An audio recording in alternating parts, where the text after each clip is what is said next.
Good morning, everyone. Thank you for joining us. I'd like to take this opportunity to welcome you to today's webinar. My name is Daniel Mack. I'm the Sustainability Team Leader at Wyndham City Council, and I'll be your MC today. As today's host, I'd like to respectfully acknowledge that Wyndham City Council recognises Aboriginal and Torres Strait Islander peoples as the first peoples of Australia. We acknowledge that Wyndham City operates on the traditional lands of the Boonwurrung and Wadawurrung peoples who have and always will belong to the wherever you look, the creeks, the stars, hills and red clays of this country. We pay respects to their ancestors and elders who always have and always will care for country and the community today and for future generations. As we are meeting online today, I would like to extend my respects to all First Nations peoples who might be watching this event as well.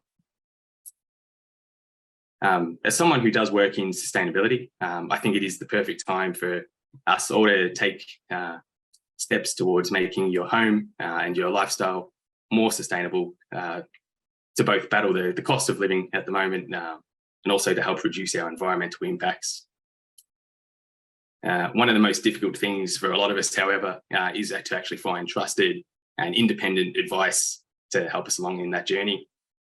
So to help with this, the Western Alliance for Greenhouse Action, or WAGA as we're known, who are a group of city councils who have come together to bring you this series of online events for sustainability. And we are working with the energy experts at Renew, who have now been providing you independent and trusted advice for over 40 years. So on behalf of the WAGA councils, which include Brimbank, Maribyrnong, Melton, Moonee Valley, Hobsons Bay and Wyndham City Council, I'd like to thank you for joining us today. And I'd also like to highlight that this is the third webinar in this series.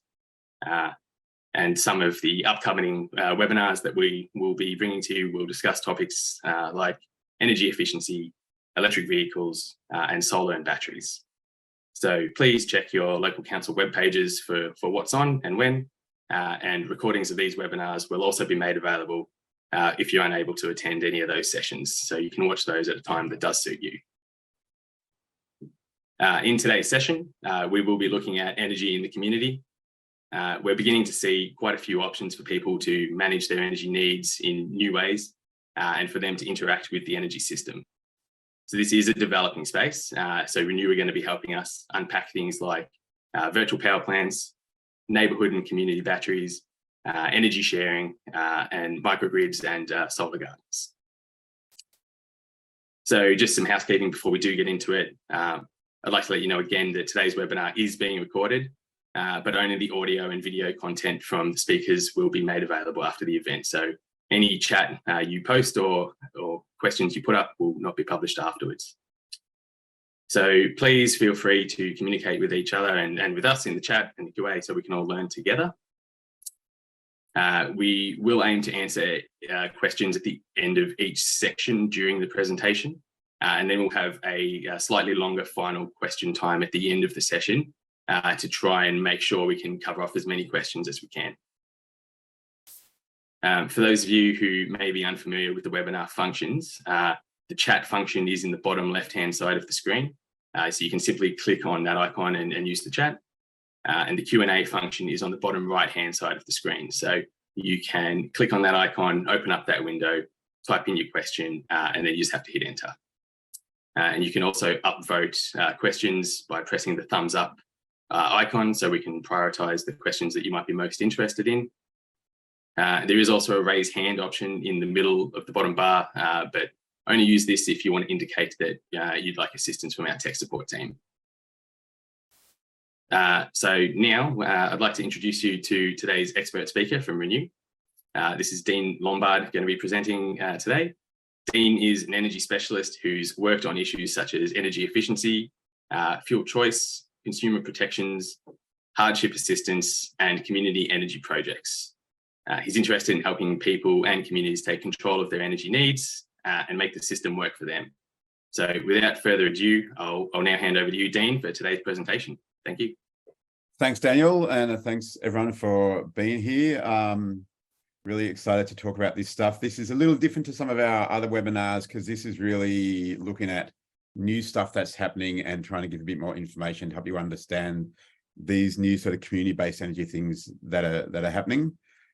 So I'll get started on that. As Daniel said, we're going to take a little break after each section for any questions about the thing I just talked about. So we'll be doing this in sort of little chunks rather than in one big lot together. It's always challenging to get through all the questions, but we're going to try to get through as many as we can. So I'm just going to share my screen so you can see the slides and we'll get going. Okay, so energy in the community. What this is really about is, yeah, a number of different things that are coming in the energy system that actually help communities sort of in aggregate rather than sort of individual people necessarily together. And it's all about how to refocus the energy system to meet what the communities actually want for themselves.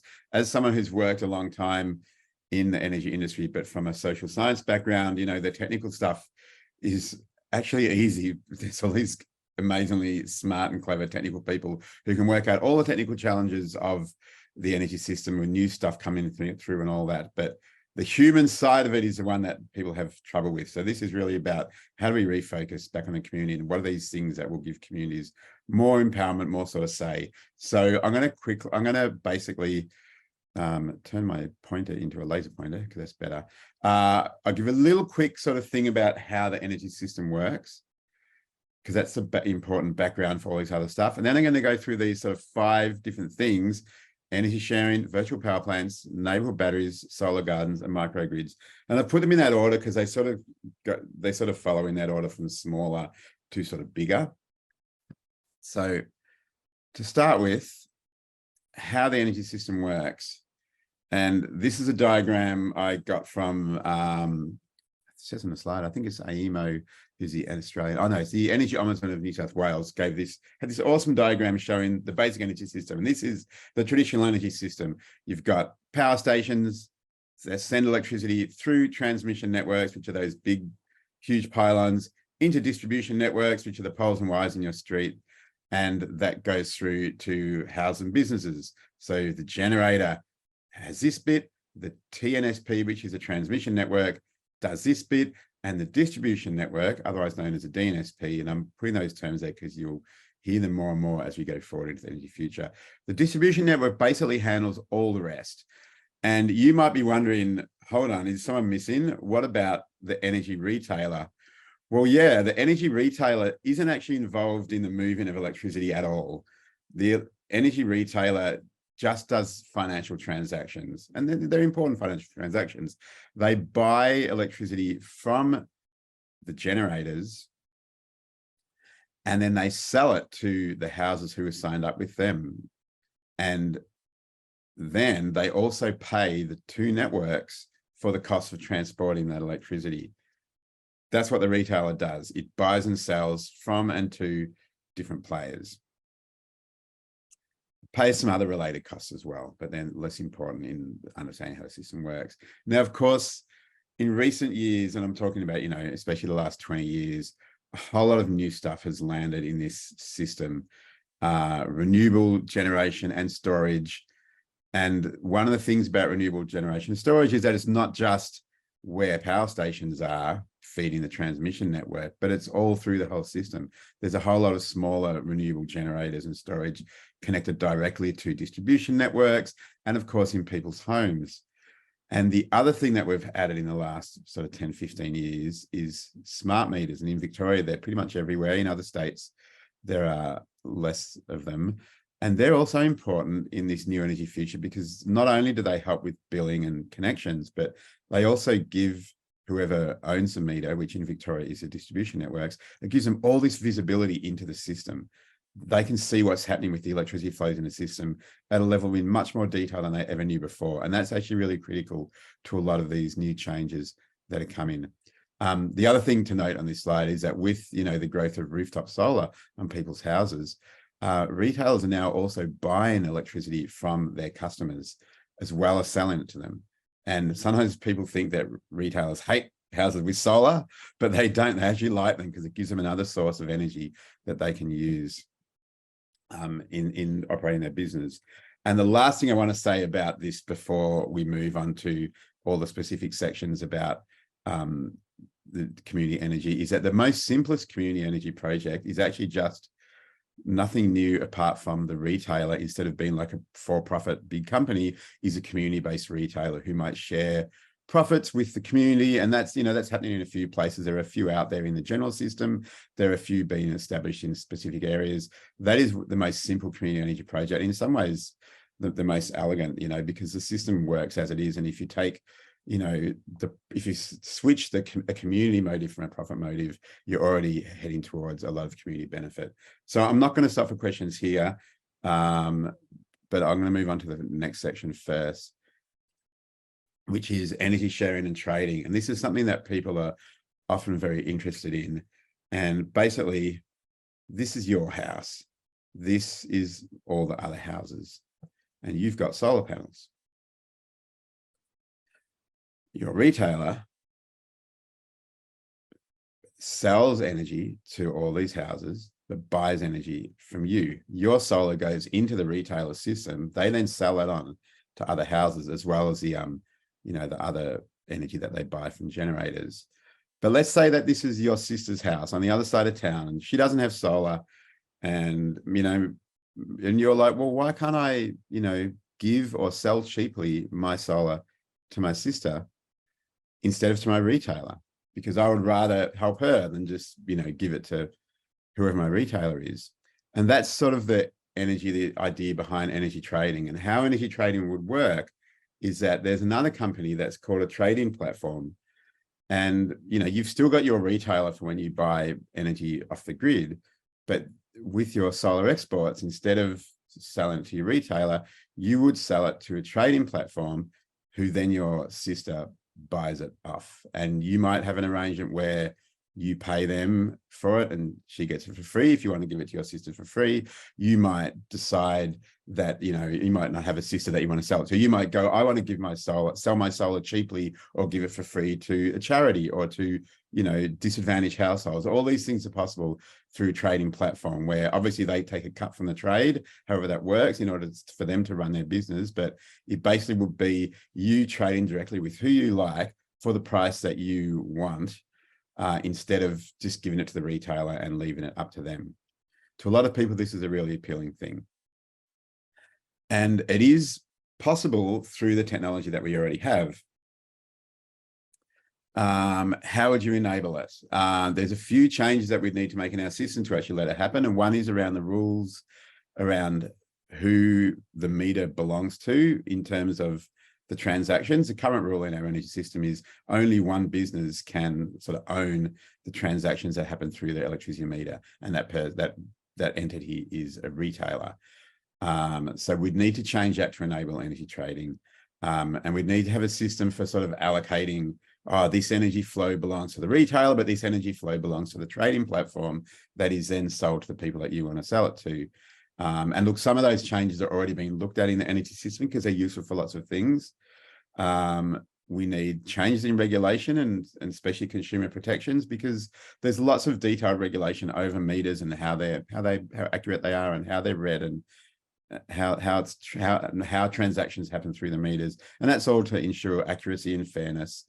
And also the relationship between customers and retailers is very heavily regulated. If you've ever had, you know, an issue, say a trouble paying electricity bill, you'll know that the retailers are sort of obliged to, you know, give you a bit of leeway and help you and that sort of stuff. And that's just one aspect of many aspects that govern how retailers work with customers. So these changes all need to happen, but, you know, these changes are all going to happen inevitably over time, because lots of the changes that we're going through need this stuff, and these changes unlock other possibilities, such as, you know, a dedicated electric vehicle charging service. It would work similar to the energy trading thing, but it's like, well, I want to pay these people to charge my electric vehicle because they have a special deal that I want to take care of. So my view, and the view of a lot of people, I guess, is that, you know, we don't have this system yet, but a lot of people like it.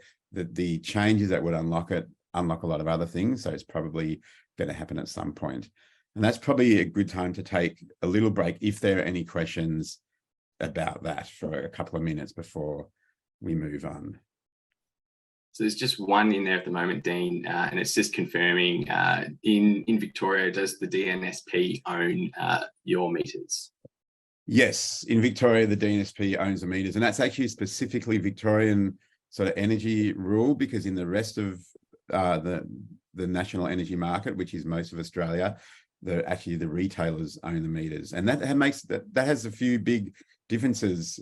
In Victoria, the networks who own the distribution businesses, they can see all that detailed information about what's happening in the network, and it really helps them manage a network better.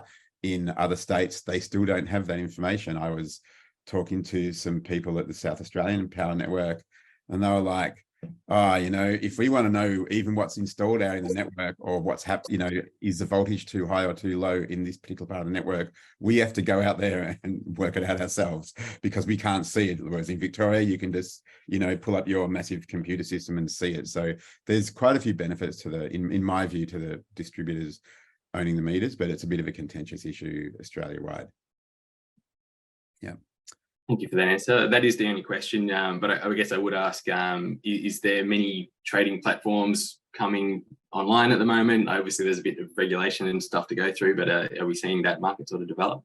Yeah, look, there are not any online that I know of, but quite a few people are talking about them. I know a couple of networks in Victoria were talking about them a few years ago. They thought it was a thing that their customers were interested in. They were interested in working out how to make it happen. There's a fair bit of talk around it more generally, but nothing I've seen yet. I think in some ways it's probably not considered the most priority sort of change to enable, though, as I said, all the changes that are needed to make it happen are happening because of other, I think, needs that people consider more important. So I think it will end up coming along as, you know, as a side effect of these changes made for other things, we can now enable this. And we're sort of yet to see if people would actually use it. Like, people are interested in doing it, but, you know, will they actually use it if it happens? We don't know. But I sort of put it in there mainly because people are often interested in finding out more about it. Yeah. Well, thank you. We can move on, I think. Yeah, great. Okay, so the next one is virtual power plants. I know that a lot of people have heard a lot about virtual power plants, and I'm going to try and give a 5-minute explanation of what they are. And, you know, one interesting thing about virtual power plants is that some of the same stuff you need for that energy trading, you also need for virtual power plants. So in this diagram, this is the energy system simplified, obviously, and this is, you know, a whole lot of households in a ginormous urban area, say. And, you know, the electricity goes from the system to the houses. Sometimes you get sort of misbalances between demand and supply in the network, like the amount of energy coming in, the amount of energy going out, and it can cause instability in the system. The electricity system is horrendously complicated in balancing sort of demand and supply throughout the network and keeping voltages right and all that sort of stuff. And a few of you probably remember that big drama in South Australia in about 2016, I think it was, when the entire state went black for several hours. That was basically caused by such a mismatch between demand and supply that the whole energy system crashed. So managing that balance is really important. And the way that that balance is managed is you have a whole lot of these sort of special power stations, often gas-fired. More recently, batteries are doing this, and they can jump in when needed to supply extra energy or consume extra energy, whatever's needed, to rebalance the system, to bring that supply and demand balance back in. And that can be for lots of different reasons, but basically, I mean, and these power stations sometimes also might jump in to do to provide power in peak times, but some of them are just dedicated to what they call this ancillary service of putting in extra energy or consuming and grounding extra energy to bring the system back into balance. And they're actually a very expensive part of the system, because you've got, to make the system work, they can't be participating in the normal energy market. So you've got, say, a whole gas power station that sits there doing nothing for almost all the time, and every so often jumps in for 5 minutes and injects some power. That ends up being very expensive in the whole system, and it drives some of those underlying costs. How a virtual power plant would work. I mean, a virtual power plant is really is perfect for doing this role. How it works is you have an organization that's called a VPP, virtual power plant, or an aggregator, they're often called, and they basically sign up a whole lot of houses or small businesses or even large businesses that have solar and batteries. And in my little diagram, those yellow houses, they've got solar and batteries. They sign up with the VPP. So next time this instability happens in the system, the VPP just sort of jumps in and discharges, say, the batteries from those houses into the grid to supply that extra energy. Or if it's the other way around, they might charge up the batteries in the houses to soak up the too much energy to bring the system back into balance. And that gas power plant that's waiting to do this doesn't have to do it. And over time, as VPPs get more, we don't need these gas power plants anymore because there's so much flexible resources in the system divided among different households that when you aggregate enough of them together, you can actually get a fair bit of extra power or extra demand when you need it. Now, the participants, the houses that sign up, obviously there's got to be something in it for them. And obviously the aggregator needs to make some money. The aggregator makes money because it gets paid by the energy operator to provide this system of stability. And the participants, they'll be paid in some way by the aggregator to take part. And, you know, this is a new thing that's still being figured out how it works. But basically, there's lots of different ways that participants might be paid. They might be paid per event. Each time the aggregator uses their system, they get paid a certain amount of money. They might get paid an annual fee. And then the agreement is, we can use your system this many times a year to this extent. Or the simplest way, which I think might be the way it ends up being, is that the VPP basically gives the households free or heavily discounted batteries and says, you can have this, or you can have this super cheap. And in return, you let me use it 10 times a year for no more than 3 hours. And that's, you know, if they get that balance right, that makes it appealing to the customer. So that's basically VPPs. They can do lots of, I've focused on the network support, the system support sort of thing. They can do other stuff as well. I've got them written down here, like, you know, system support was the example I use, and it's probably the most lucrative and the most important one.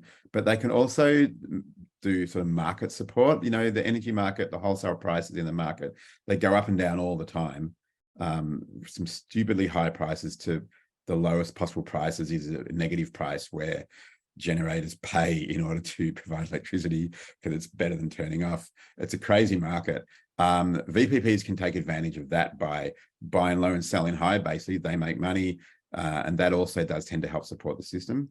And then there can be network services as well, which is more managing that local distribution network voltage and, you know, voltage, keeping voltage in the right range and managing peak demand. Lots of network services VPPs could do too. And, you know, as I said, this is happening. There are lots of trials at the moment. And it's working out how's the best way to work with customers.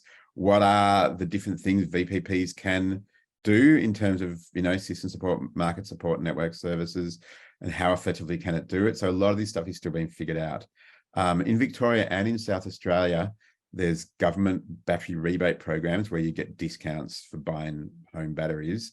They already require, you know, as a condition of getting that rebate, you agree to at least consider enrolling in a VPP, because one of the objectives of these programs is to roll out VPPs, because one thing that we know is that the future grid, with lots of renewable, variable renewable resources and less massive, big, always on resources, that will need more of what we call orchestration, which is managing supply and demand all the time. It actually ends up being a cheaper grid because there's lots of excess supply sometimes. And these abilities to sort of shift load and demand around during the day when needed will be absolutely critical to the 100% renewable grid, and VPPs will be part of it. And yeah, like all the things in this presentation, there's still regulatory and consumer protection issues that need to be worked out. And the trials are working out that stuff as well as the other stuff. And that picture is actually from WA, where they've got a whole lot of schools signed up to a VPP program where the schools have battery and solar, and they can also participate. So if we have any questions, I'll stop there and try to answer them. There's no questions on that just yet, but I guess maybe for my benefit then, obviously, you know, VPPs could solve that you know, network constraint kind of issue, but but how close might you need to be living to other people in that VPP? Because I mean, maybe, you know, we've got a lot of councils represented in these webinars. Maybe someone in Point Cook is having some power issues, but you know, they're connected to a VPP that's in Maribyrnong, say. Like, how do we determine those boundaries and those links?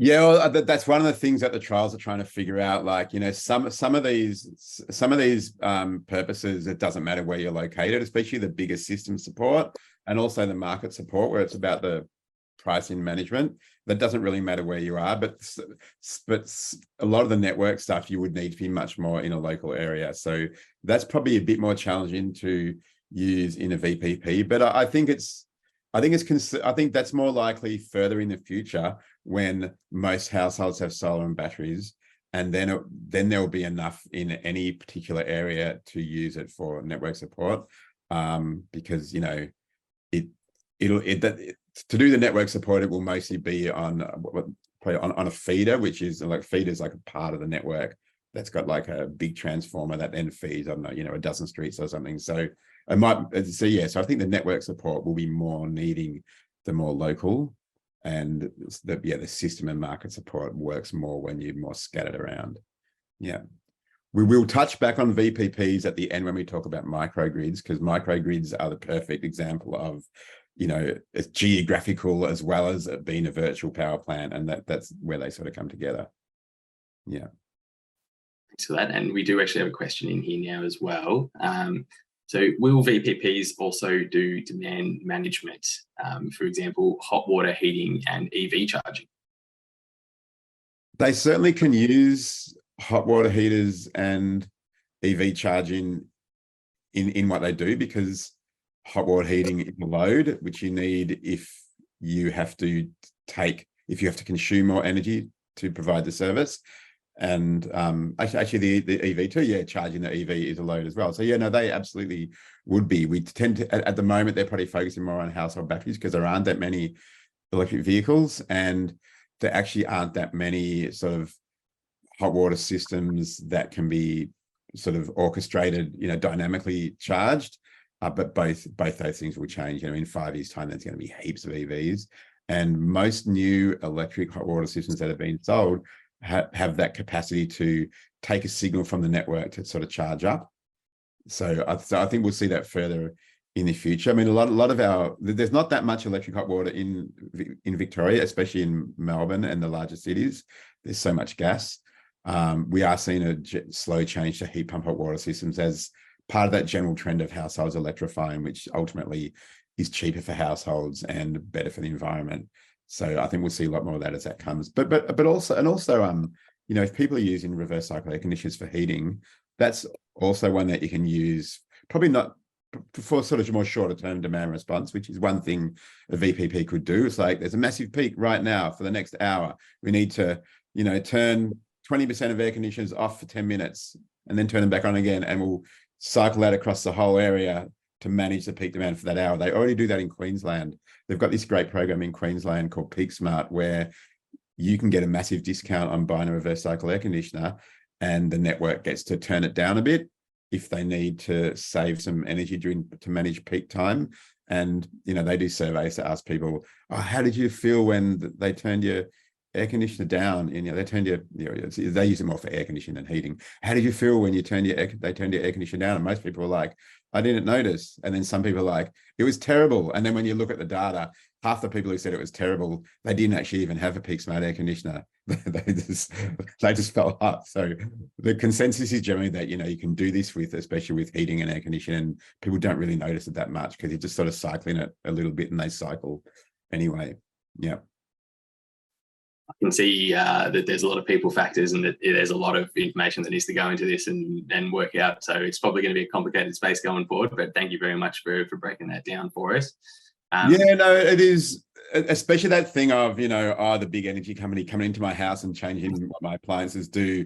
There's what you call a social license issue. If people trust it, they will. And I always think it's interesting because, you know, we still have, especially in rural Victoria, those, you know, off-peak electric hot water systems often up in your ceiling.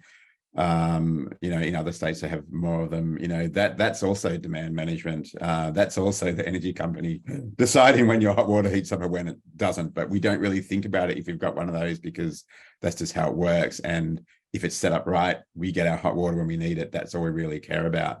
And I think that's going to be the challenge for electric vehicles, because if you're starting to use electric vehicles as, oh, I'll use some of the electric vehicles battery to manage this peak demand period and I'll charge it up later. Well, if you need to suddenly jump in your car and drive somewhere, you need to know you've got enough charge. So I think that's a complicated issue with electric vehicles, but yeah, that's a watch this space, I think. Yeah, and you're right. There's it's obviously a bit prohibitive home batteries at the moment, but you know, when you're covering off your battery sort of costs with having a car that can be a battery as well, that might be more you know, viable for some people. But you know, you've got fuel to go. That's totally right. Look, a lot of people are saying home batteries will probably never get massively widespread because we'll have electric vehicles before the price of home batteries comes down cheap enough to make them worthwhile. And the battery electric vehicle is like 6-7 times bigger than your home battery that you might have. So it's much more used for battery. And cars, for a lot of people, sit around a lot of the time doing nothing. So, you know, a lot of people are saying probably EVs and probably very sophisticated control of charging so that it's always there when you need it. That's probably going to be the you know, the innovation that's needed to make that work. I think we'll all become much more aware of what energy we're using and how much fuel we've got in the car. But that's it for questions at the moment, Dean. So I'll okay. That's great. And we seem to be making pretty good time. So this is a big experiment, these questions in between the sections. We've never done it before, but it seems to be working just fine. So neighborhood and community batteries. This is one that a lot of people are very interested in, and I'll try and give a good little rundown of this. So once again, here's your local neighborhood, and the houses, the white houses there, they have solar panels, and the others don't. And that's, you know, at the moment in Victoria, around 25 to 30% of houses have solar. So we're sort of in the ballpark there. And, you know, that's obviously changing. Now, when it's a big sunny day, you know, the houses with solar, they send all the solar that they're not using back to the network. And then it's used by their nearest neighbors. That's one of the things about solar exports, is that, you know, we sell them to the retailer, but they actually, electricity always flows to the closest place that needs it. So when you're exporting solar, it's flowing to your neighbor's house who doesn't have solar, etc. And it really only flows back into the larger network when all of your neighbors are using it and there's still extra. And that is happening more and more because solar systems are getting bigger and bigger and bigger. The average size now, I think, is over sort of 6 kilowatts. It used to be like 2 or 3. And appliances are getting more energy efficient. So the net result is that there's more and more spare solar in the middle of the day, which in the big picture is good for a renewable energy based electricity system, because, you know, we need to save excess when we have it so we can use in times when we have not enough. Anyway, that's a tangent. This is what happens. It's sunny, unused solar flows back to the network. The aggregate effect of that can be that there's heaps flowing back to the network, and it's far more than is used by neighbors and sort of environs. And this is a classic example of what they call negative demand, where there's actually more energy being produced in an area than is needed to be used. That's one of those things that can set the network, can cause instability in the system if it's happening on a big scale, but even at the small scale, even just in your street, it can cause electricity quality issues in terms of the voltage. That's the street voltage, because the street voltage is affected by all the ins and all the outs of all the electricity connections.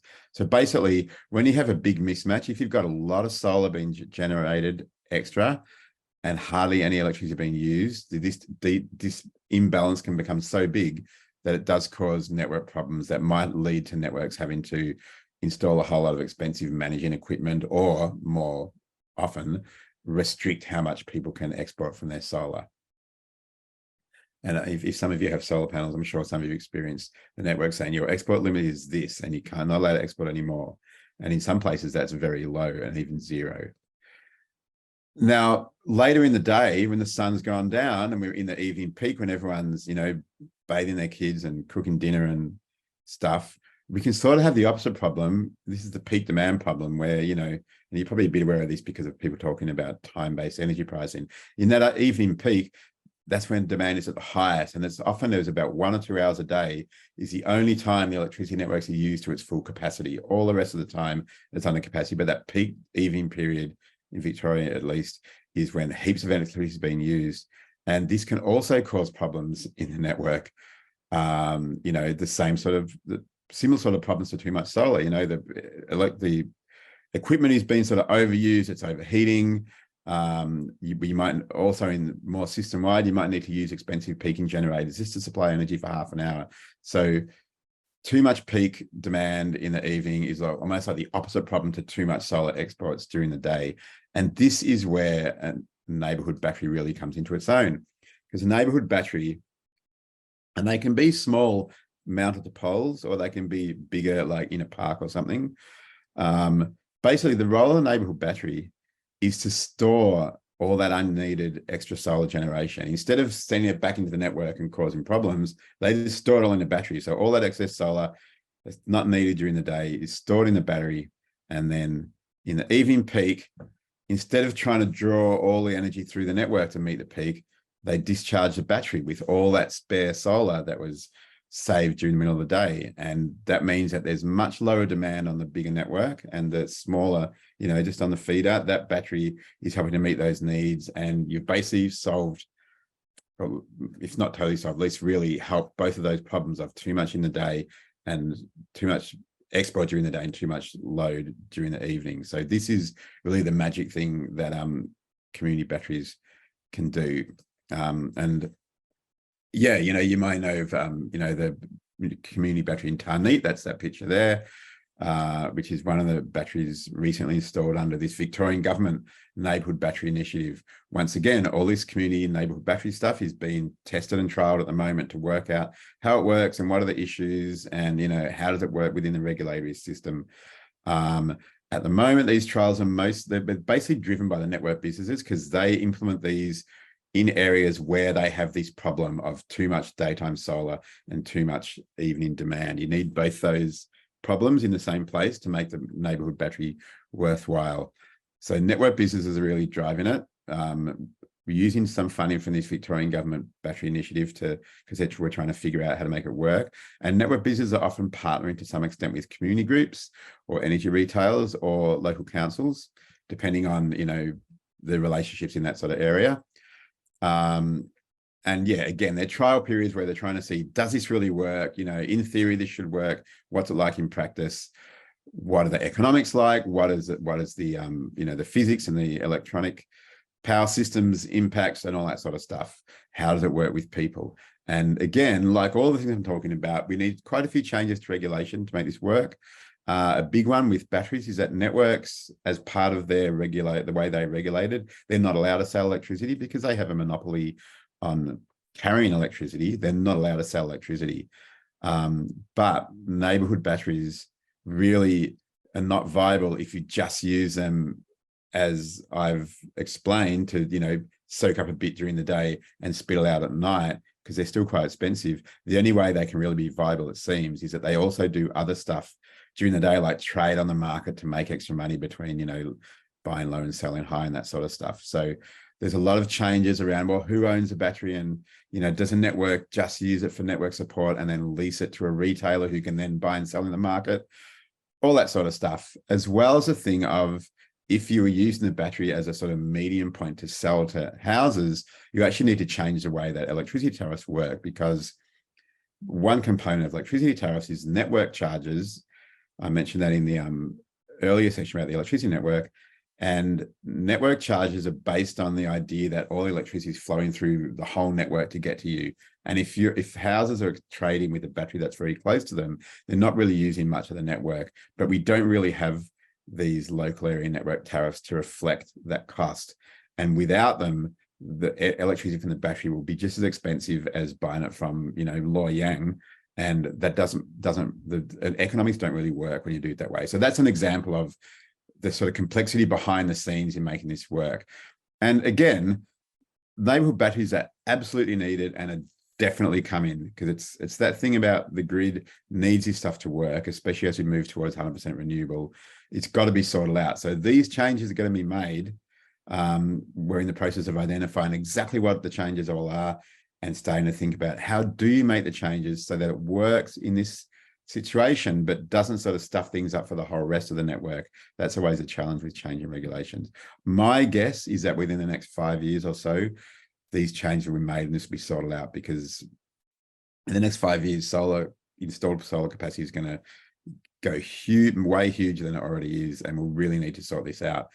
We'll also see more coal power stations come offline. So again, we'll need to use that solar generation in the network to help meet all the needs through the network. So definitely come in, got a lot of issues to sort out, very exciting space. So that's the end of this section. If there are any questions. Yeah, that one has just popped up. Is the federal government community battery scheme the same as neighbourhood batteries? And if so, are they looking at the regulations as part of that program too? Yeah, look, it's a similar sort of program. The Victorian one is a Victorian government one. The Commonwealth one is a more general looking at the whole NEM, which is a national energy market. So yeah, they're sort of complementary. The regulation, I didn't really explain energy regulation. The regulation of the energy system is complicated because we have a national market that's not completely national. It's basically the Eastern Seaboard plus South Australia and Tasmania, of course. I count Tasmania as Eastern Seaboard.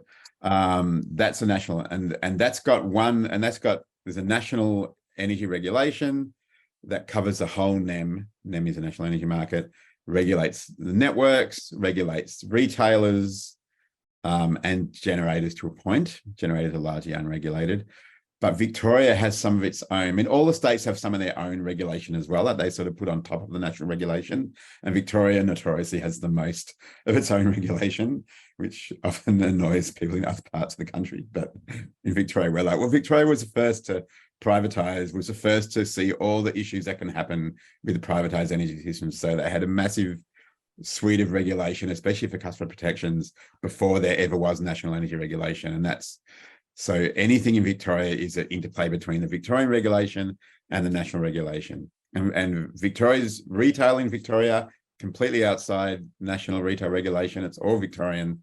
Networks have to meet both. So the national process is looking at the national regulation and how it works with batteries. And the Victorian one will be looking both at the national and in how it intersects with the Victorian regulation. So that's maybe a slightly complicated answer to the question, but definitely the process of working in concert with each other. And, you know, energy regulation, people working in energy regulation for the last 10 years at least have been working together pretty closely, the states working with each other, because even when we've gone through periods where the federal government has not been very interested in energy policy, for the states, it's like, well, we need to step in and do it if they're not, because it's such critical infrastructure and we need to make sure it works. And so, same as the businesses, the networks and the retailers, you know, they might play games with, you know, federal policy one against the other, but in the end, they're like, we've got to make this system work if our business isn't going to stay viable. So we have to work together. And we know that coal generation's on the way out because it's just too expensive. We know that, you know, 100% renewable is inevitable and we have to figure out how to get there. So, you know, even if we've got investments in, you know, fossil fuel generation, we still need to work with 100% renewable. And I think AGL is a good example of this. AGL, I'm not sure if it's still the case now, but certainly a couple of years ago, they were the biggest polluter in Australia, and they were also the biggest owner of renewable energy because they've got their legacy fleet, but they know that they've got to transition to, you know, the new energy sort of future. So a lot of these retailers and owners of big generators are, you know, definitely trying to be part of working out how do we make the whole system work for renewables. Yeah. Thank you very much for that. And yeah, that is a shift that we see quite a bit now with the big coal and gas sort of companies. They know what the market is doing. Obviously, they've got a lot of assets. They've got a lot of money in the energy system. They know that they can be part of that transition to something better as well. So good to see them doing that. Yeah. And we do have another question here. Is it profitable to own a community battery? So as in, I wonder, do you mean like as a network or as a sort of third party, as an independent owner? I think it's potentially profitable. I think for a network, it's pretty straightforward in some ways because it's just part of, like, the networks are very heavily regulated into how they earn money and what assets count towards their assets and what they can earn from their assets. So for networks, it'll work where it's cheaper than doing other stuff. For a third party to own it, like say a community group or a retailer or, you know, a council or, you know, a community energy group or whatever, I think potentially once these regulatory issues are sorted out, because, you know, if you own a battery independently as a community group or as a local neighbourhood, you know, if you're a community benefit sort of organization, you're basically going, we want to support our own renewable energy that we have installed in our homes and businesses, and we want to have cheaper access to energy when we need it and use a battery to do that. The same way that you would in a household, you go, I get cheaper energy if I use my battery to store my extra solar. That works great in a household because in a household, it's in your backyard, you get it for free, as in you're not paying extra to take electricity out of the battery into your home. But when the battery's out in the street or down at the park, you're going over the network, you've got to pay for use of the network. And depending how much you pay for the use of the network, that depends on how profitable it will be. That's why the thing I've mentioned here, did I mention here the local area network tariffs, sometimes called local use of system tariffs? They're really important for neighbourhood batteries to work in the long term, especially independently owned ones, because if you can't reflect the lower cost of sending electricity over a short distance, then it's sort of hard to get the financial benefit of having the battery as retail versus as network support. So yes, I think once the issues are sorted out, it will probably be profitable to own a battery, and we probably will see profit-based businesses owning batteries, as well as community-based ones that share their margins with the community. And I think that's a growing theme in a lot of this new energy stuff, is how much of it is going to be new private business coming in to take profit in new ways, and how much is it going to be communities taking control and sharing the benefits with everybody. That's, you know, and it's like the difference between, you know, say an industry owned fund or insurance versus a private one, or, you know, banks, you know, community banks that, you know, share their profits through, you know, lower interest rates or, you know, stuff like that. Like that's going to be the big test, I think, the big distinction. So that, and I mean, you did mention as well, as part of those trials that we've seen that, you know, it's only kind of worth it where there's high solar exports and those evening peaks. And to give some insights into that Tarneit battery, which I had a little bit of involvement with, it was a Power Core project, and it is Power Core, the energy distributor asset.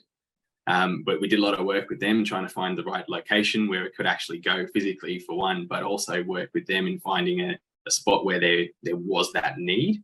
And in this area in Tarneit, 50% of homes did have solar, and a lot of them couldn't export. So obviously there was a constraint on the network, and it meant they didn't need to upgrade one of their substations because they were putting this battery in. So there was a cost benefit for them to do so.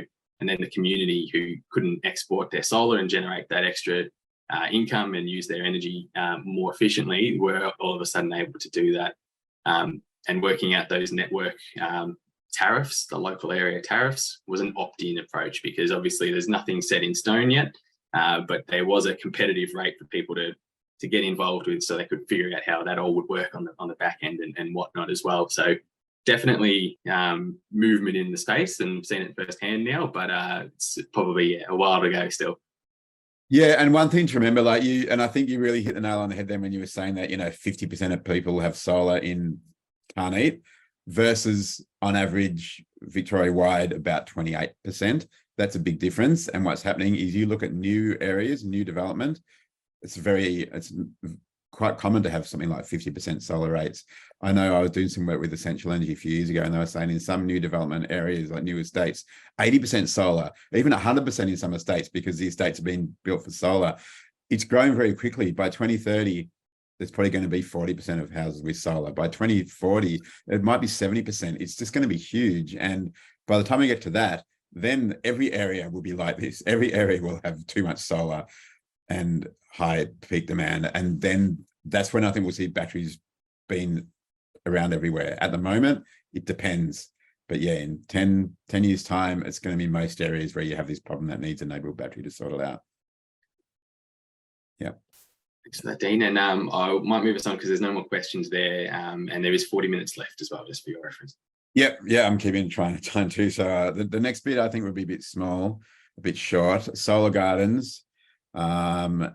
So people used to talk about these a few years ago, a bit less often now. I'll explain briefly what a solar garden is, and then I'll say why I don't think they're a particularly great idea. Once again, here's your local neighbourhood. The White Houses have solar. They have this great benefit, as anyone who's got solar knows, is that they can generate their own energy for free after accounting for the cost of the solar system. And they also reduce their emissions. And solar systems are so cheap now that, you know, it only takes a few years for them to pay themselves off through the energy they generate. And from then on, it's a money-saving option for houses to put solar panels on. They get this benefit from the technology and from their investing in the technology. Why don't these houses have solar? There's lots of reasons. You know, some just haven't sort of figured it out yet. Some can't afford it. Some rent. So even if they want it, they can't do it. Some roofs are just the wrong shape or facing the wrong way to make solar worthwhile, or heavily shaded. There's quite a few reasons, you know, and I was saying just before about, you know, in 10 years' time, there's probably going to be 70% of houses with solar. There's still going to be 30% without, for a combination of all those reasons. And we'll never get to 100% solar because there's always going to be, you know, apartment blocks where limited roof space, shade, rent, whatever. The idea for a solar garden is that somewhere in the neighborhood, there's like a small solar farm that's generating solar, and people without their own solar panels can sort of be a member or sign up somehow with this solar farm. It might be wind or some other renewable generator, but it's most likely solar. They basically sign up with a solar farm, and they sort of use the solar energy generated by the solar farm in their home. So they can't get their own solar, but they can, instead of buying solar, they can invest in a solar farm and then get that cheaper energy.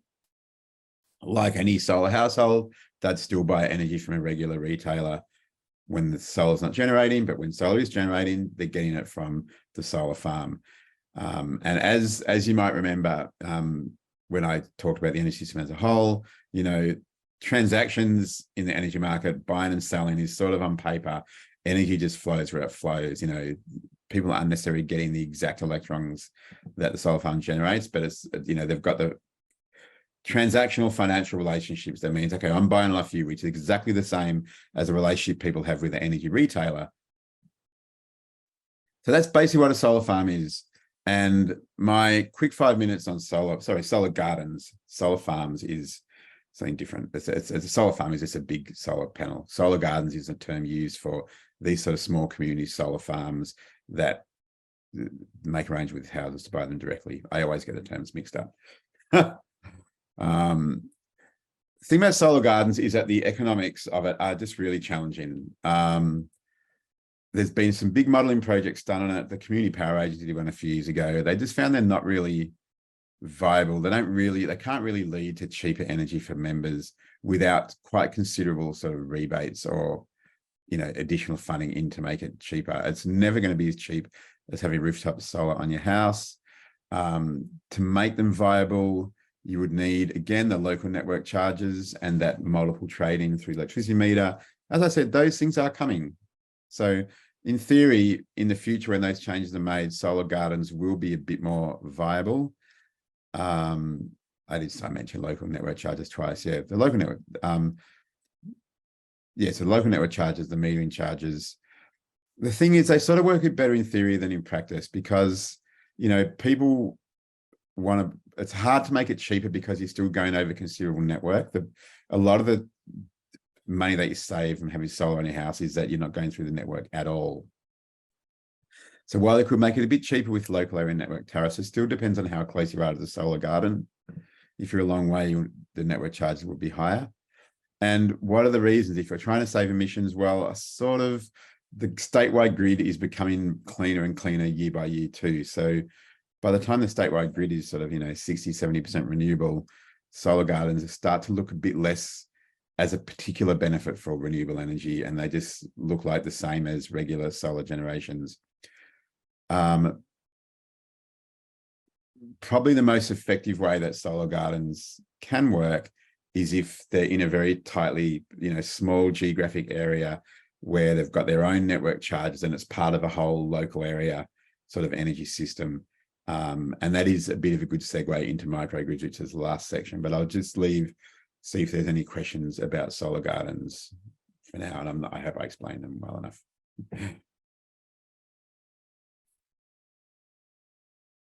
No questions in there on solar gardens at the moment. So maybe you absolutely nailed it, and I would love to think that.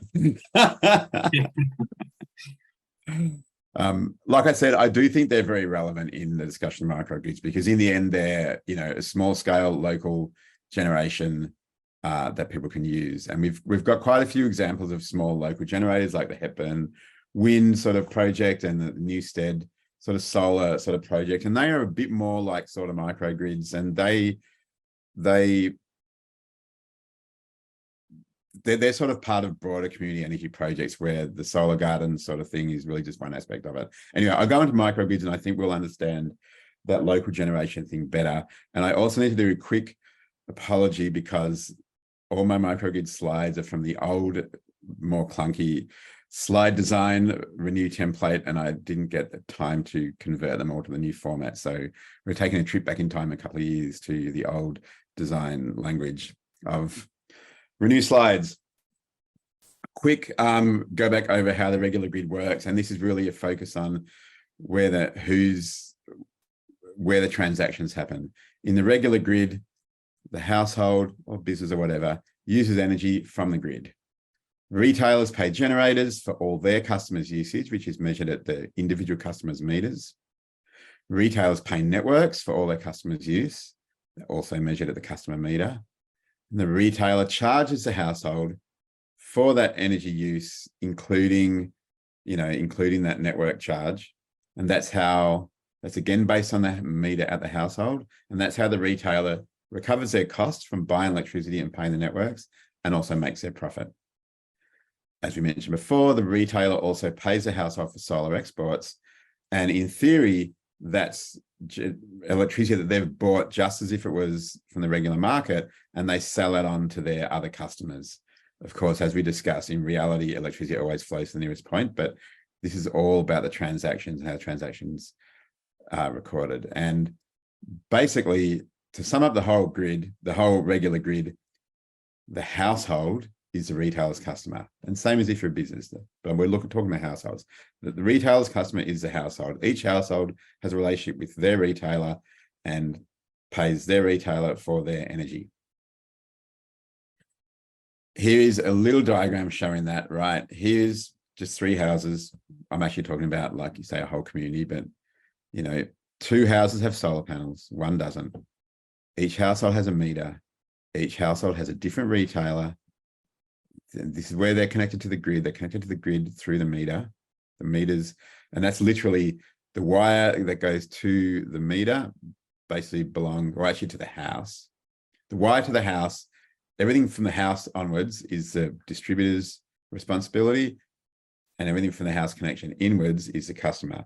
And the meter is effectively that point of connection. It's what's sort of legally, sort of technically considered the connection point. In actual fact, there's a thing on the outside of the house, and then a wire goes to the meter. But yeah, for all intents and purposes, the meter is a connection to the grid. Each household has a different retailer, and it goes back to the grid. That's the wiring connections, basically. And the electricity flow, the electricity flows along the wire, the black line through the meter. But for the purposes of market settlement and billing, the retailer is sending electricity to the customer. That's what it is on paper. That's sort of the thing that the little picture we all make of this is how the system works. Retailer sends electricity to customer sends money back the other way. The meter is how you measure it. The people who've got solar, sort of in theory, their solar goes out through the meter to the retailer and back into the grid as a whole. And the retailer pays for that, again, based on the meter reading of how much solar came through. Of course, as we sort of said before, in reality, the electricity flows out through the meter and actually flows right back in to the house without solar. That's what happens in reality. That's a regular grid in a nutshell, obviously vastly simplified. How does a microgrid work? Okay, the microgrid itself, and a microgrid is a group of connections, houses, business, whatever, in a geographic area that are all connected together and connected to the grid through one point. Generally, that's the distinction. A microgrid is another grid that's connected to the grid through one point. The microgrid uses energy from the grid. Retailers pay generators for the microgrid's usage, measured at the single meter that goes to the microgrid. Retailers pay networks for the microgrid's use of the grid. The retailer charges microgrid for the energy use. It's all the same as for customers, as for households, except the microgrid is considered like the household. The retailer pays the microgrid for solar exports out of the microgrid. It's exactly the same as a regular grid, except the microgrid is the retailer's customer instead of each individual household. So if you go back to our community, this is the microgrid. This side is still the same as if it's one customer. There's the bigger system, there's a retailer, there's a meter. But you've got a microgrid operator here, and within the microgrid, it's the same three houses, but now their connection with the grid connection is through one meter. Each household still has their own meter, but that's now used by the microgrid operator to measure individual households' usage.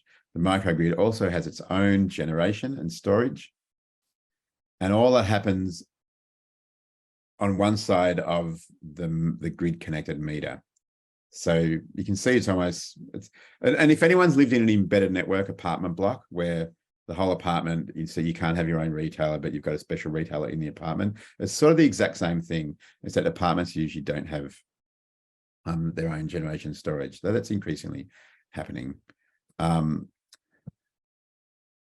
microgrid operator sells energy to the customers based on these meter readings. You know, the microgrid is buying energy from the retailer, but within the microgrid, the customers have a relationship with the microgrid operator rather than with a main sort of retailer. And the solar within the microgrid, the same thing happens. It comes out and back to the people without solar, but it all happens on the microgrid side of the meter. So the only solar exports the main retailer sees outside the microgrid is whatever's left over that goes back out to the rest of the grid. And look, the other defining feature of microgrid is that you can break that grid connection and the microgrid can operate without the grid even being connected in what's called islanded mode. The network's still there, the meter's still there in the retailer, but nothing's going through because there's a switch of some kind and it's a bit more complicated. There's a whole lot of managing the internal microgrid system. But when the microgrid's in islanded mode, it's its own miniature network that doesn't have anything to do with outside until it reconnects again. It's using its own generation, its own storage. It's using its own, people's own solar, but it's operating separately.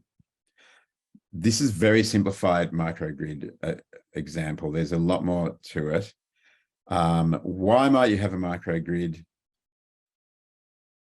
So like an embedded network, you can buy grid energy at a cheaper rate because you're a larger customer. And then depending on whether it's profit making or sort of community benefit oriented, either the private profit maker can keep the savings, which happens a lot in embedded networks, or if it's a community benefit sort of microgrid, it shares those savings with all the residents so that they have cheap electricity. It also enables better sharing of solar and batteries within the microgrid, both, the microgrid's own generation and storage, as well as individual households or businesses' solar and batteries. You can share that all within the microgrid. You're not selling it to a NEM retailer to, sell to their other customers outside. It's with inside, and depending on how the microgrid operator does things, you can do it, however you like. Do you share it all jointly and no one gets paid for it, but it just takes off a bit off everybody's grid energy, so they're using as much of the locally generated as they can? Or do you have other transactions within the microgrid? There's lots of ways to organize things within the microgrid. The thing is, you can do it in terms of the microgrid and how it wants to organize itself, rather than being connected to the main system and working with the ginormous retailers. And that's the appeal of microgrids for a lot of people. And when people think about microgrids, they often think of, it's a community benefit sort of thing.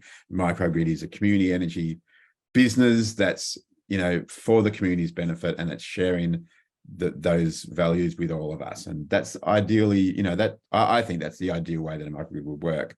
But of course, a microgrid could equally be a profit-making sort of thing, like some embedded networks are. The microgrid, as I said, it can share with the grid.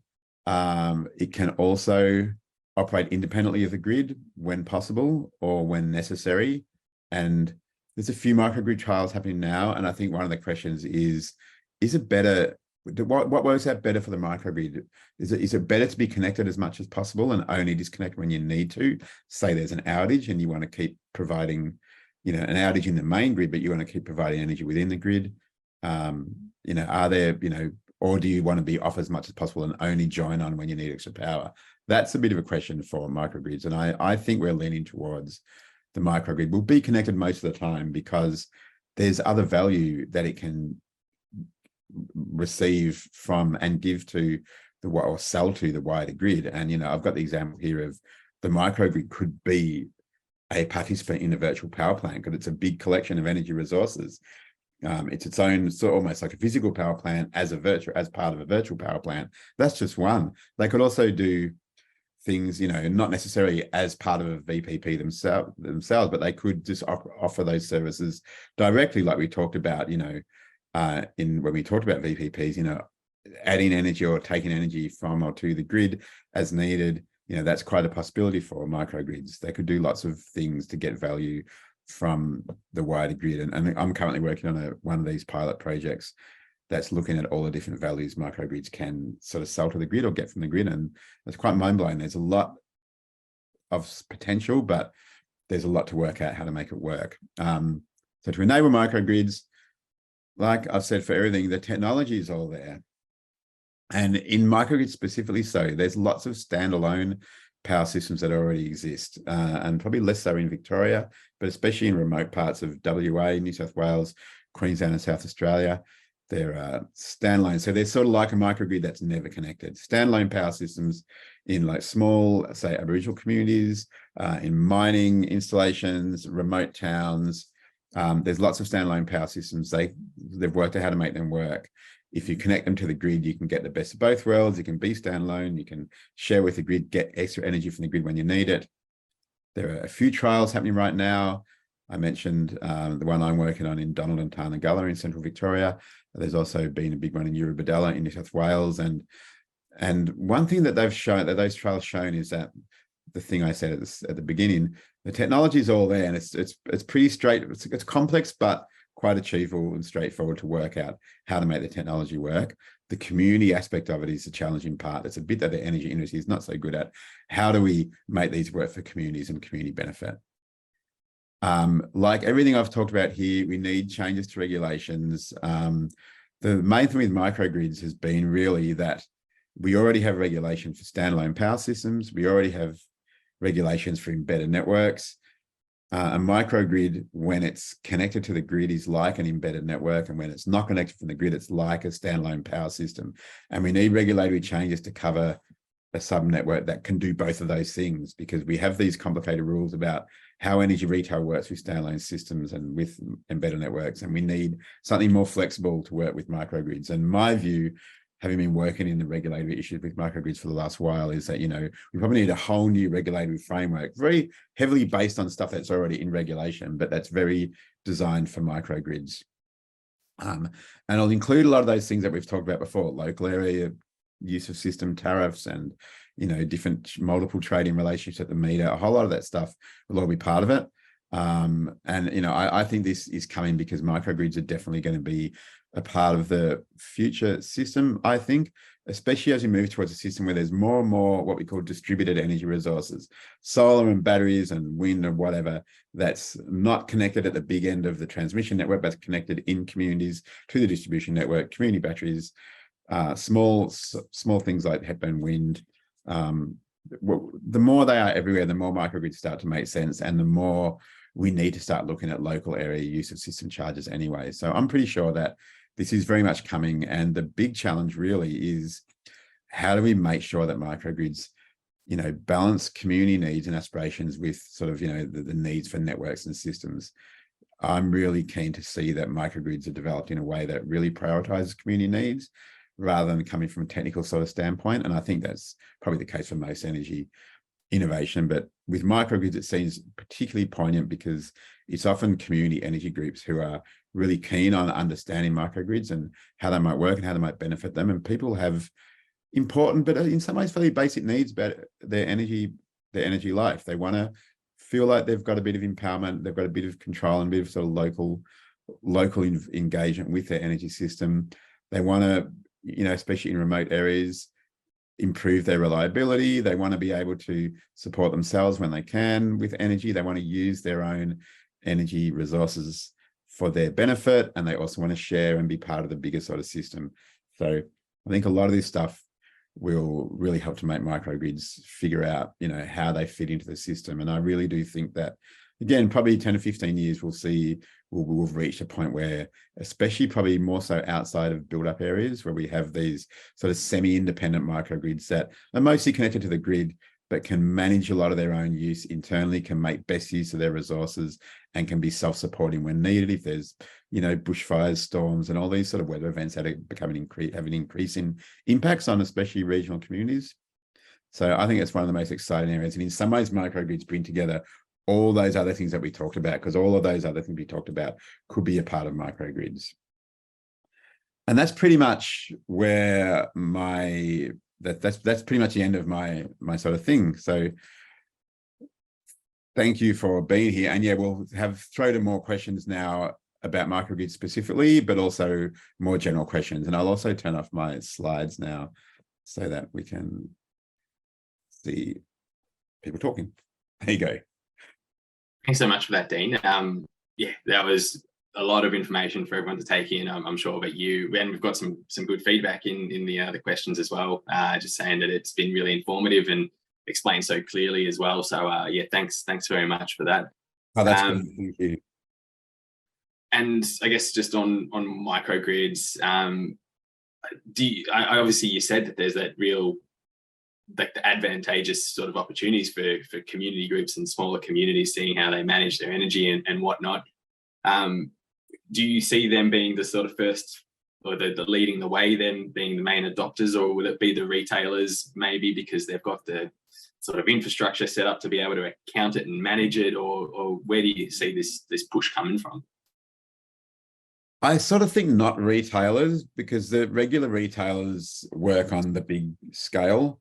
And given that microgrids usually have a very distinct geographic area, you know, it's unusual for a retailer to have, you know, a massive group of customers in one small area. They're quite distributed. So I'm seeing some interest from retailers because they want to know how they can be part of them when they happen. But I'm seeing more interest come probably from networks, because networks are seeing, you know, that they have some real reliability challenges, especially in sort of end of the line sort of towns. And a lot of the towns that the trial's been done in are close to or at the end of sort of long sort of feeders. So they're the ones that are more vulnerable to being cut off if there's storms or bushfires. They're also the ones that often are more restricted in solar exports, because they're often on the end of lines that don't have that much capacity. So they're limited in how much they can demand from the network and how much they can feed back. In the town of Donald we've been working with, it's like, you know, they've got quite an industrial precinct, and one of their issues is our town has limited capacity it can draw from the grid at all. We've had to use, you know, gas for a lot of our, you know, equipment because we simply can't get enough electricity. And that leads to quite a complicated thing about, well, you know, normally if a business needs particular energy supply, it's up to them to pay extra to get that capacity, because it's not really fair that all regular customers pay a lot just so the so-and-so factory can have their big thingamybib. But it also raised that question of, regional development, if we're trying to decentralize as a community and, encourage development in regional areas, then we have these questions of, do we upgrade the network, or do we provide more resources? Do we make way for more resources to be located in more local energy systems? And the networks are very interested in this because they see a role for them. And I think, with all the changes in moving towards a more renewable system and a more distributed energy resources, networks are really sort of seeing, well, our role as, the big conduit from point A to point B is coming to an end. We're now taking energy in from everywhere and sending it to everywhere. We're more of a platform. We're more of a hub with spokes than, slide with us at the top and people at the bottom. They're trying to work out their role in this new system, and microgrids are part of that. And the caution for me is that the network sees stuff from the network perspective. And as much as there are great, awesome people in networks that we've been working with in microgrids, and they're very interested in communities and community values and what communities want to do, but they're still networks by their nature see things from the network perspective. And we need to really elevate what's the community perspective, what do the community want from microgrids, and how do they make it happen? So I sort of think that the most likely way forward, we sort of partnerships between communities and networks, and that will involve, I think, pushing networks to give more room to community views and community perspectives. And I think it will probably involve community groups that can ensure they've got wider representation. And I think, councils might be one for that, or community energy groups, because some of the community groups that are involved in this stuff are sort of business groups. And that's great. They're also part of the community and really important parts of the community. But, a business collective will see things a bit differently to, say, just a general sort of residents collective as well. They've got different needs and different values. So seeing, diverse community views that can be sort of facilitated by a community group to have discussions with networks and with retailers who are interested in being part of the journey, I think that's really the way forward, and that's what I think will make it work. Did I answer the question? I feel like I went off on a bit of it. You definitely did. But there is actually, so there's a few questions in here now as well. But there is actually one in the chat as well, kind of linked to what you were just saying. So I might touch on that. But again, if everyone could please put their questions in the Q&A rather than the chat, that just helps me go through them all. So someone has asked, to all our local community, our community group has asked federal MPs about having community batteries like the one in Yarra and Tarneet. However, we don't have the volunteers or funding to run such a project. Has any other group here or a part? So it's actually more a question for the chat, sorry, so I've misinterpreted that. But they're asking if there's anyone else that's embarked on a community battery project like that. Are you aware of any community groups that are playing in that space of community batteries and microgrids at the moment? Is there anyone that you've worked with in particular? Yeah, look, there's been a couple. I mean, I've probably got more experience with more general community energy projects where communities have got together and have we want to, do a range of stuff to support our, our energy sort of empowerment, which might include some neighbourhood batteries and, getting solar and batteries on more households and, working with businesses around emissions reduction. And there's Renew's worked a fair bit with a program called ZNet, Zero Net Energy Towns, which is all about helping communities understand their own energy use and their emissions, which is about more than energy use, gas, electricity, but also agricultural emissions, and working out, okay, how do we reduce or offset our community emissions so that we can become a net zero emission sort of community? And, how do we work towards that? And that involves looking at a whole lot of things, including the stuff that we've talked about today, but also other stuff like different agricultural practices and stuff like that. And look, some of these groups have gotten funding from there's been a few Victorian government projects to help community groups with energy projects. I've forgotten actually the name of that funding program, but there's been a series of these funding programs, and I think we'll see more. A lot of them have worked with community energy organizations like Renew and ZNet and a few others. And one of the important things for communities to understand with these projects is you do need some resources to do these projects, because you've got to do a lot of analysis, understanding your energy usage and working out what are our goals and what are the things we need to do to best meet them. Because if your goals are saving money or reducing emissions or using more local generation, they're all similar but different goals, and they will change the way you prioritize the different things that you do. But I'm pretty sure we'll see more grant programs from the Victorian government for stuff like this. I don't have any inside information. I just know that the Victorian government's very focused on emissions reduction and working with communities and councils, and they're doing lots of programs to, uptake of batteries and solar, and I'm pretty sure that we'll see some more community energy focused stuff as well. So, yeah.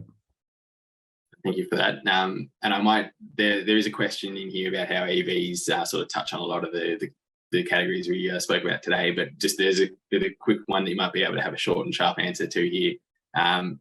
Is a microgrid a group of community batteries which can be disconnected from the grid? So just to simplify it, I guess, again.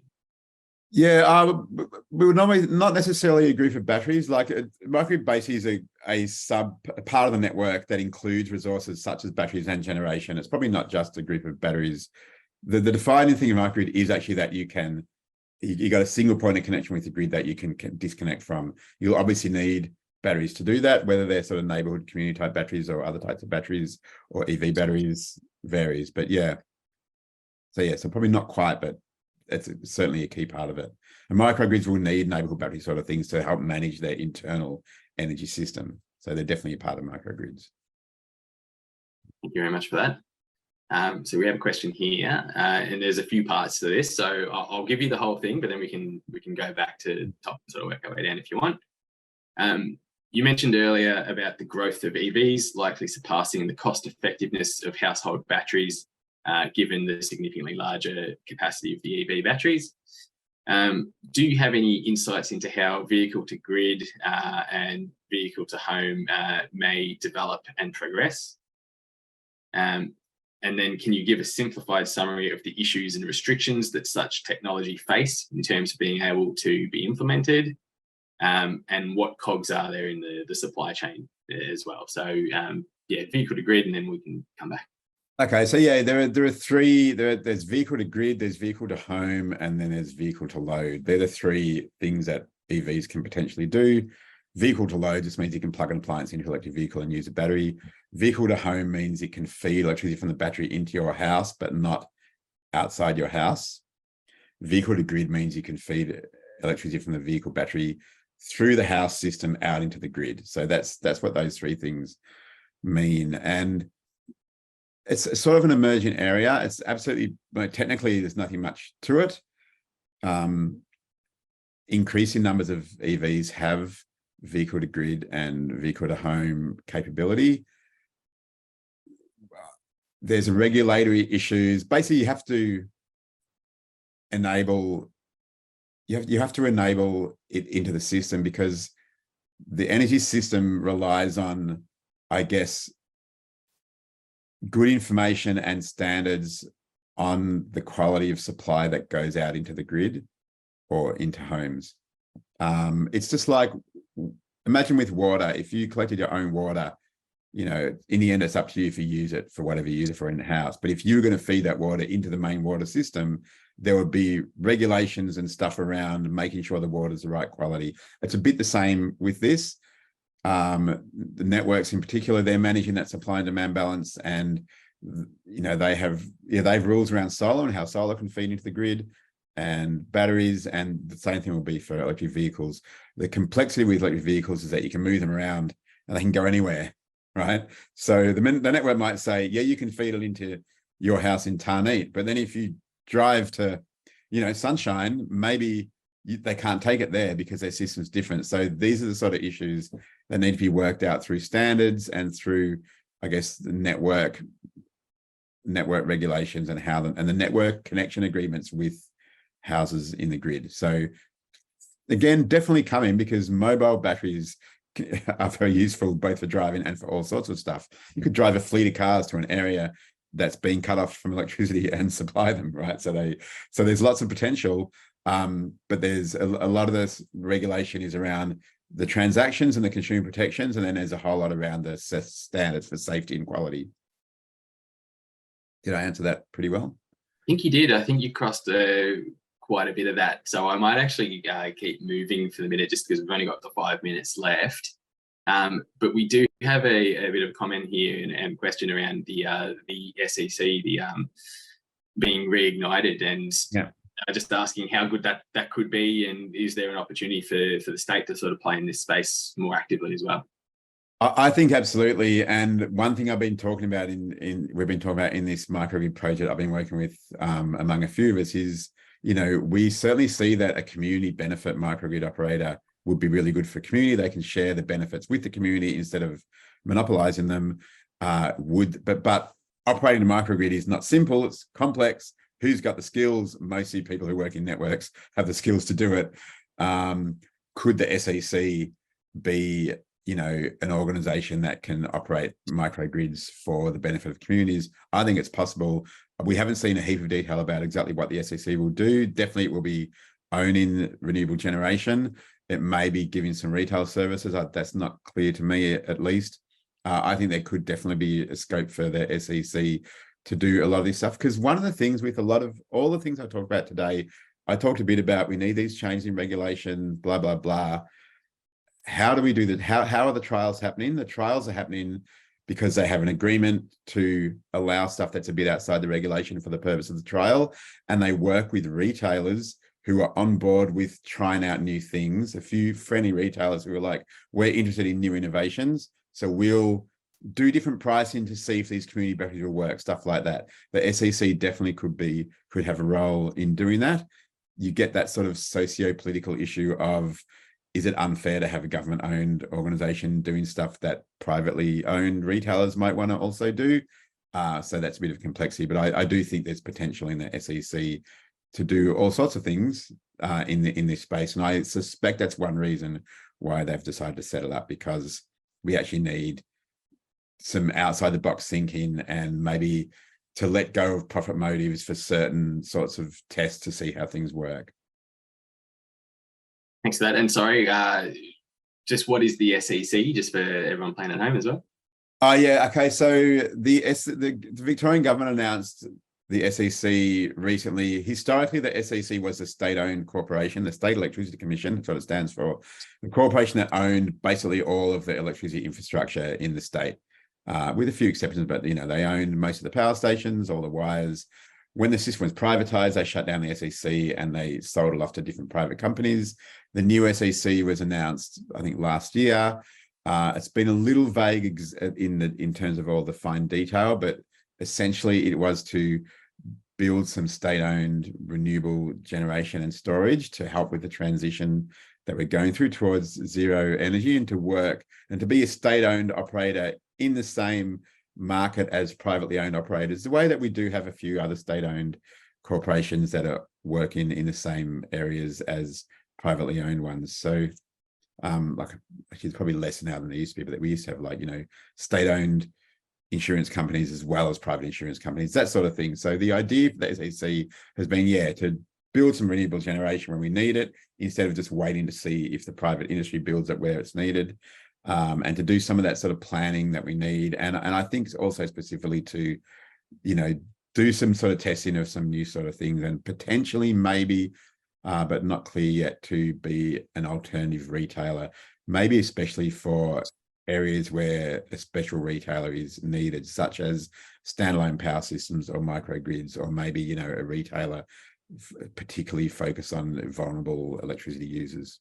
That's a possibility too. There's probably more questions than answers, I think.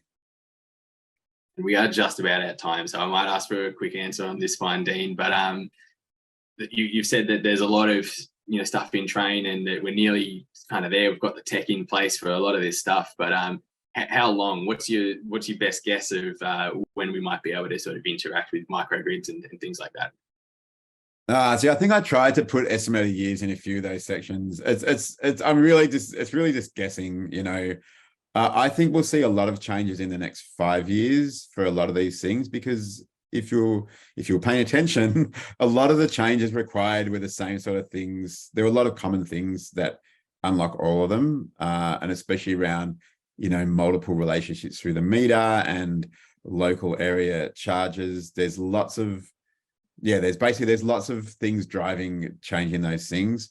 Regulatory change takes a long time. It does take a few years, probably 4 or 5 years from deciding to make a change to just starting to implement it.